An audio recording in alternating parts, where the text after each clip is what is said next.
एक तरफ हूती तो दूसरी तरफ ईरान। अमेरिका को एक के बाद एक कई बड़े झटके लग रहे हैं। जिस MQ-9 रीपर ड्रोन को अमेरिका अपनी आंख और शिकारी दोनों मानता था, अब वही ड्रोन लगातार निशाने पर है। पहले ईरान और अब हूती। ईरान ने दावा किया था कि उसके एयर डिफेंस यूनिट्स ने फारस की खाड़ी के ऊपर अमेरिकी MQ-9 रीपर ड्रोन को ट्रैक किया और उसे मार गिराया। अब इसके बाद यमन के हूती लड़ाकों ने भी दावा किया है कि उन्होंने मारिब के आसमान में अमेरिकी ड्रोन को निशाना बनाया है। सोशल मीडिया पर वायरल वीडियो में एक उड़ती हुई वस्तु अचानक से आग के गोले में बदलती दिखाई देती है और फिर तेजी से जमीन पर गिरती नजर आती है।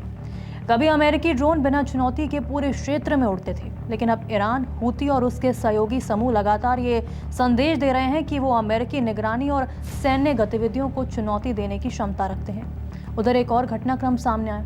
रिपोर्ट्स में दावा किया गया कि कुवैत स्थित अली अल सलेम एयरबेस की दिशा में मिसाइल और ड्रोन गतिविधियां देखी गई। एयर डिफेंस सिस्टम सक्रिय हुए और इंटरसेप्शन की खबरें भी सामने आई। हालांकि नुकसान और हताहतों को लेकर पूरी आधिकारिक जानकारी अभी सामने नहीं आई है। ईरान का कहना है कि उसकी रडार और मिसाइल क्षमताएं पहले से कई ज्यादा मजबूत हो चुकी हैं। सालों के प्रतिबंधों के बावजूद उसने अपने रक्षा सिस्टम, बैलिस्टिक मिसाइल प्रोग्राम और ड्रोन नेटवर्क को लगातार विकसित किया है। यही वजह है कि अब अमेरिका को सिर्फ ईरान से नहीं बल्कि पूरे एक्सिस ऑफ रेजिस्टेंस से चुनौती मिल रही है। ईरान समर्थक नैरेटिव कहता है कि अमेरिका ने सालों तक आर्थिक प्रतिबंध लगाए, सैन्य दबाव बनाया, नेताओं को निशाना बनाया, लेकिन इसके बावजूद ईरान टूटने की बजाय और मजबूत होकर उभरा। अब नजर डालिए हॉर्मुज़ स्ट्रेट पर।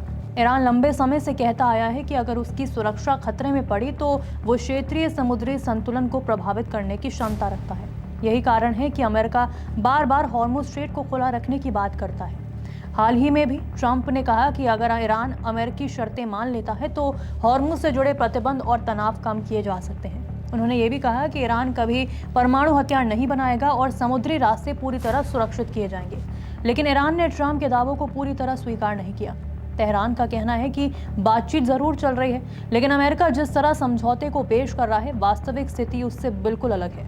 ईरानी मीडिया ने दावा किया कि परमाणु सामग्री को नष्ट करने जैसी शर्तें किसी अंतिम समझौते का हिस्सा नहीं है। अब सबसे बड़ा सवाल यह है कि अगर अमेरिका इतना मजबूत है तो फिर बातचीत क्यों? ईरान समर्थक पक्ष इसका जवाब देता है कि सालों की मैक्सिमम प्रेशर पॉलिसी के बाद भी अमेरिका अपने सभी रणनीतिक लक्ष्य हासिल नहीं कर पाया।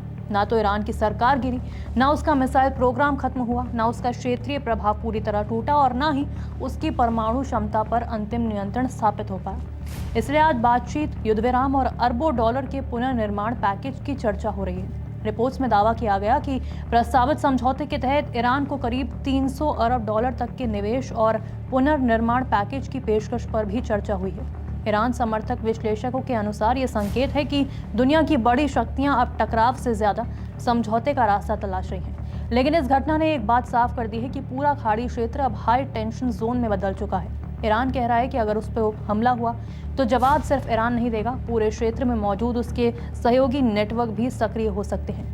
लड़ाई सिर्फ तेहरान और वॉशिंगटन की नहीं रहेगी, बल्कि पूरा मिडिल ईस्ट इसकी चपेट में आ सकता है। इसलिए IRGC लगातार चेतावनी दे रहा है कि किसी भी सैन्य कार्रवाई का जवाब निर्णायक और पहले से ज्यादा कठोर होगा।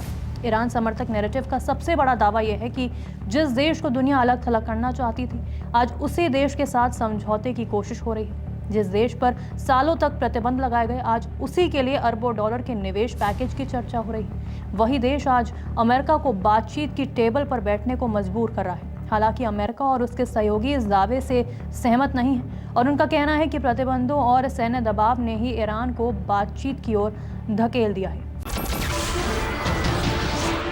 नमस्कार, मैं हूं मानक गुप्ता। अगर आपको हमारा ये वीडियो पसंद आया हो तो इसे लाइक और शेयर जरूर करें और हाँ, हमें सब्सक्राइब और फॉलो करना ना भूलें ताकि आप देश और दुनिया की कोई खबर मिस ना करें। तो जुड़े रहिए हमारे साथ और देखते रहिए न्यूज़ 24।